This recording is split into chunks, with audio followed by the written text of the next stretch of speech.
దేవుని నామానికి స్తోత్రం. ఈ మెసేజ్ వింటున్న ప్రతి ఒక్కరికి ప్రభువైన యేసుక్రీస్తు పేరిట నా శుభాలు తెలియజేస్తూ ఉన్నాను. మరి ఈ రోజు నేను తాగుబోతులైన యవ్వన బిడ్డల కోసం ఈ మెసేజ్ పోస్ట్ చేస్తూ ఉన్నాను.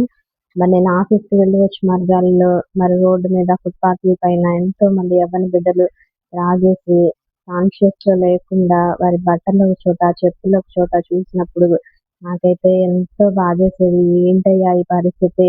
యవ్వన బిడ్డలయ్యా, యవ్వన ప్రాయంలోని కాడి మొదట మంచిది అని నువ్వు చెప్తున్నావు నా తండ్రి. మరి ఈ బిడ్డలైతే వారి జీవితాలను ఈ విధంగా పాడు చేసుకుంటున్నారే, వీరి బ్రతుకుని మార్చయ్యా, వీరి జీవితాలను మార్చు తండ్రి, నీకోసం వాడుకోయ్యా, అయ్యా వీళ్ళని కాపాడయ్యా అని ఎంతగానో మొరపెట్టి ప్రార్థించేదాన్ని. ఆ రోడ్డు మీదే మరువిక్కిన హృదయంతో దేవునికి ప్రార్థన చేస్తూ మొరపెడుతూ వచ్చేదాన్ని.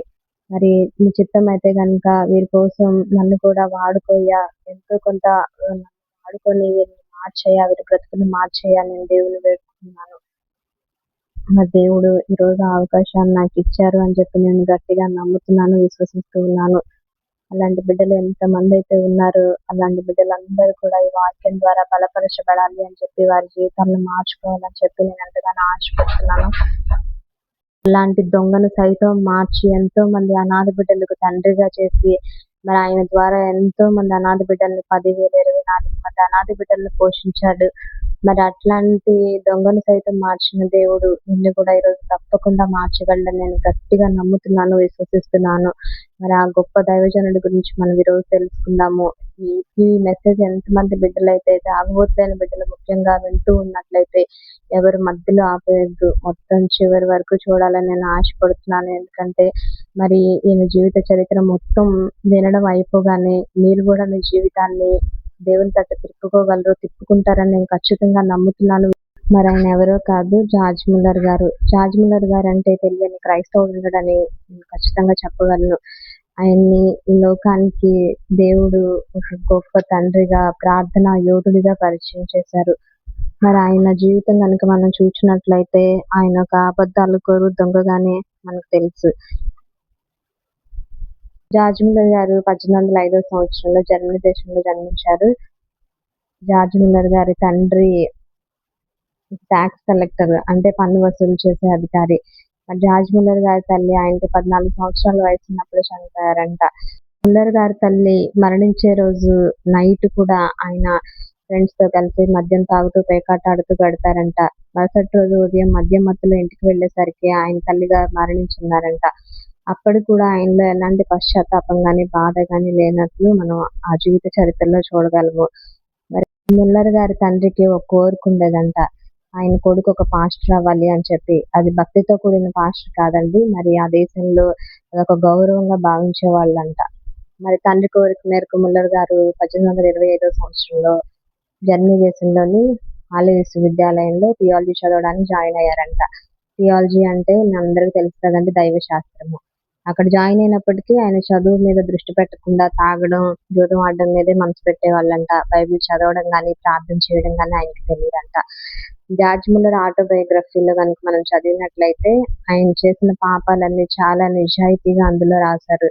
కొన్ని చోట్ల అయితే ఆయన దొంగగా, అబద్ధాలు కోరుగా వర్ణించుకున్నారు. తండ్రిని మోసం చేయడం ఆయనకు అలవాటు. ముల్లర్ తండ్రి గారు పన్ను వసూలు చేసే అధికారి కావడం వల్ల ఇంట్లో పెద్ద మొత్తంలో ఎప్పుడూ డబ్బు ఉంటా ఉండేదంట. ముల్లర్ గారు చిన్నతనం నుంచి ఆ డబ్బై అనేసేవారంట. తండ్రి పన్నుల లెక్కలు రాసేటప్పుడు ముల్లర్ ఎంతో చాకచక్యంగా అందులో అంకెలు మార్చి డబ్బు కాజేసేవారంట. అంత మాత్రమే కాకుండా తండ్రి చదువు కోసం ఇచ్చిన డబ్బంతా కూడా విలాసాల కోసం ఖర్చు పెట్టి, పుస్తకాల కోసమని, ఇంకా ఇతర అవసరాల కోసం అని చెప్పి డబ్బు అడుగుతా ఉండేవాళ్ళంట. మరి ఇంకా మనం చూసినట్లయితే ఆయన జీవిత చరిత్రలో మరి క్రైస్తవ సంప్రదాయం ప్రకారం 14 నుండి 15 సంవత్సరాల వయసులో కన్ఫర్మేషన్ రంగంలో పూర్తి స్థాయి సభ్యత్వం పొందే కార్యక్రమం ఒకటి జరుగుతుందంట. అది ఎంతో పవిత్రమైందంట. మరి ఆ కార్యక్రమానికి కూడా ముల్లర్ గారు పాపపు పనిలోనే ఉన్నారంట వెళ్ళే ముందు. ఆయన ప్రభురాత్రి భోజనానికి వెళ్లే ముందు రోజు రాత్రి కూడా జోదం ఆడుతూ తాగుతూ గడిపారని మనం అక్కడ స్పష్టంగా చూడగలము. ఆరాధనలో పాల్గొంటున్నప్పుడు కూడా ఆయన మనసులో ఎలాంటి భక్తి లేదంట, కేవలం లోక సంబంధమైన ఆలోచనలే ఉండేవంట. ఇది ఆయన జీవితంలో చేసిన పెద్ద ఆధ్యాత్మిక తప్పిదంగా ఆయన భావించే వాళ్ళంట. మరి ఇంకా కనుక మనం చూసినట్లయితే ఆయనకి 16 ఏళ్ల వయసులో హోటల్ బిల్ కట్టినందుకు ఆయనకు జైల్లో పెట్టారంట. ఆ జైల్లో ఆయనకి ఇద్దరు దొంగలు పరిచయం అయ్యారంట. ఆ సమయంలో కూడా ఆయనలో ఎలాంటి మార్పు రాలేదంట. పైగా అక్కడున్న ఇద్దరు దొంగలతో కలిసి మరిన్ని నేరాలు ఎలా చేయాలో నేర్చుకోవాలని చూశారంట. ఆ 24 రోజులు ఆయన జీవితంలో అత్యంత దిగజారిన స్థితిగా ఆయన భావించారు. రాజమౌళి గారు ఆయన జీవిత చరిత్రలో ఈ విషయాలన్నీ ఎందుకు ప్రస్తావించారంటే, అటువంటి ఘోర పాపిని కూడా దేవుడు మార్చి వేల మందికి తండ్రిగా చేశాడు అని చెప్పడానికే రాశారంట. తనలాంటి దారి తప్పిన వారు కూడా మారగలరు అని ఇతరులకు చెప్పడానికే ఈ విషయాలన్నీ ప్రస్తావించారని మనకు స్పష్టంగా అర్థమవుతూ ఉంది. ఇంత భ్రష్టత్వంలో బ్రతికిన జార్జ్ ముల్లర్ గారి జీవితం ఎలా మలుపు తిరిగిందో ఇప్పుడు మనం చూద్దాము. ఆయనకి 20 ఏళ్ల వయసు ఉన్నప్పుడు, అంటే 1825 సంవత్సరంలో ఒక స్నేహితుడు ఆయనను ఒక ఇంట్లో జరిగే చిన్న ప్రార్థన కొడుకు తీసుకెళ్లారంట. అయిష్టంగానే ఆ ప్రార్థన కొడుకు జార్జ్ ముల్లర్ గారు వెళ్లారంట. అక్కడ కొందరు మోకాళ్ళ మీద ఉండి కన్నీళ్లతో ప్రార్థన చేయడం చూశారంట. ఆ సమయంలో ఆయన హృదయంలో ఏదో తెలియని సంతోషము, సమాధానం అంట, శాంతి అంట. దేవుని ప్రేమను ఆ క్షణమే ఆయన అనుభవించారని మనం అక్కడ చూడగలము. ఆ ఒక్క రాత్రి ఆయన జీవితాన్ని పూర్తిగా మార్చివేసిందంట. దొంగగా అబద్ధికుడిగా ఉన్న జార్జ్ ముల్లర్ గారు తన జీవితాన్ని పూర్తిగా దేవునికి సమర్పించుకున్నారు. యేసుక్రీస్తుని తన సొంత రక్షకుడిగా అంగీకరించారు. అప్పటి నుండి దేవుని వాక్యం చదవడం, ప్రార్థన చేయడం మొదలుపెట్టారు. తన పాత జీవితాన్ని పూర్తిగా వదిలేశారు. కొన్ని సంవత్సరాల తర్వాత జార్జ్ ముల్లర్ ఇంగ్లాండ్ దేశంలోని బ్రిస్టల్ అనే పట్టణానికి వెళ్లారంట. 1830 సంవత్సరంలో అంట అది. అప్పటికి ఆయనకి వివాహం కూడా జరిగింది అని చెప్పి ఆటోబయోగ్రఫీలో రాశారు. ఒకరోజు ఆయన బ్రిస్టల్ వీధుల్లో నడుస్తూ ఉండగా ఒక దృశ్యం ఆయన హృదయాన్ని ముక్కలు చేసిందని చెప్పి మనం చూస్తూ ఉన్నాము. తల్లిదండ్రులు లేని ఎంతో మంది చిన్నపిల్లలు చిరిగిన బట్టలతో, ఆకలితో వీధుల్లో అడుక్కుంటూ ఆయన కనిపించారంట. వారికి ఉండడానికి ఇల్లు గాని, తినడానికి తిండి గాని, వారిని ప్రేమించేవారు గాని ఎవ్వరు ఏమీ లేని వారి స్థితి చూసి ఆయనకి ఎంతగానో జాలేసిందంట. వారిని చూసి కన్నీరు పెట్టుకున్నారంట. దేవా, ఈ పిల్లల కోసం నేను ఏమైనా చేయాలి అని ప్రార్థించడం మొదలు పెట్టారంట. అప్పుడు దేవుడు ఆయన హృదయంలో ఒక గొప్ప ఆలోచన పెట్టారంట. మరి దేవాతి దేవుడు ఆయనకి ఈ ఆలోచన ఇచ్చారని చెప్పి ఆయన మాట్లాడుతూ ఉన్నారు. ఈ అనాథ పిల్లల కోసం ఒక ఇల్లు కట్టు, వాళ్ళని సొంత బిడ్డల్లాగా చూసుకొని దేవుడు చెప్పినట్లుగా ఆయనకు అనిపించిందంట. కానీ అప్పుడు ఆయన దగ్గర అందుకు కావాల్సిన డబ్బు కానీ ఏమీ ఆయన దగ్గర లేవంట. అప్పటికి ఆయన ఒక సాధారణ ప్రసంగికుడు మాత్రమే అని చెప్పి ఆయన జీవిత చరిత్రలో రాసి ఉన్నారు. అప్పుడు ఆయనకి ఒక గొప్ప సాహసోపేతమైన నిర్ణయం తీసుకున్నారంట. అదేంటంటే ప్రార్థన.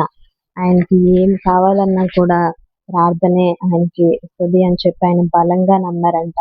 ఎవరిని డబ్బు అడగకూడదు అని గట్టిగా నిశ్చయించుకున్నారు. కేవలం ప్రార్థన ద్వారానే ఆయన ప్రతి అవసరం తీరుతుందని ఆయన బలంగా నమ్మారంట.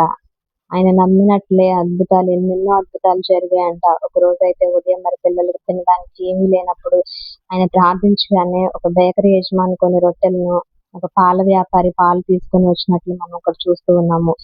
ఇలాంటి ఎన్నెన్నో సంఘటనలు దేవాతి దేవుడు వారి ప్రతి అవసరాన్ని తీర్చి వారికి ఎంతో సహాయం చేశారని చెప్పి ఆయన చెప్పుకుంటూ వచ్చారు. ఈ విధంగా జార్జ్ ముల్లర్ గారు 10,024 మంది అనాథ పిల్లల్ని పోషించారంట. డబ్బు కానీ, మనుషుల్ని కానీ ఆయన నమ్ముకోలేదు. కేవలం దేవుని పైన ఆధారపడి సమస్తాన్ని పొందుకున్నట్లు మనం ఇక్కడ చూడగలము. మరి ఈయన జీవిత చరిత్ర మనకి ఎంతో స్ఫూర్తిదాయకమని నేను మీకు ఎంతగానో తెలియజేస్తూ ఉన్నాను. యవ్వన బిడ్డ, మరి ఈ రోజు నువ్వు ఏ స్థితిలో ఉన్నావో నాకైతే తెలియదు, కానీ నిన్ను నన్ను సృజించిన దేవాతి దేవునికి సమస్తము తెలుసు. ఎందుకంటే ఆయనకి మరుగైంది ఈ లోకంలో ఏదీ లేదు. ఆయనలే మనల్ని సృష్టించాడు. కనుక ఈ రోజే దేవుని కొరకు మోకాళ్ళు వేసి ఒక గొప్ప తీర్మానం చేసుకో. అయ్యా, నీకోసం జీవిస్తానయ్యా, నన్ను వాడుకో తండ్రి, నా బ్రతుకుని మార్చయ్యా, ఈ లోకానికి నన్ను వెలుగుగా ఉంచయ్యా అని నువ్వు కనుక ప్రార్థన చేయగలిగితే దేవాతి దేవుడు తప్పకుండా నీ జీవితాన్ని, నీ కుటుంబానికే కాదు ఈ లోకానికి కూడా ఎంతో ఆశీర్వాదకరంగా మారుస్తాడు అని చెప్పి గట్టిగా నేను నమ్ముతున్నాను, విశ్వసిస్తున్నాను. దేవుని బిడ్డ, నమ్ము, విశ్వసించు. అటు నడిపింపు పరిశుద్ధాత్మ దేవుడు మీ అందరికీ దయచేయును గాక. ఈ చిన్న వాక్యాన్ని దేవుడు దీవించి ఆశీర్వదించి ఫలింపచేయును గాక. యేసు నామములో ఆమేన్.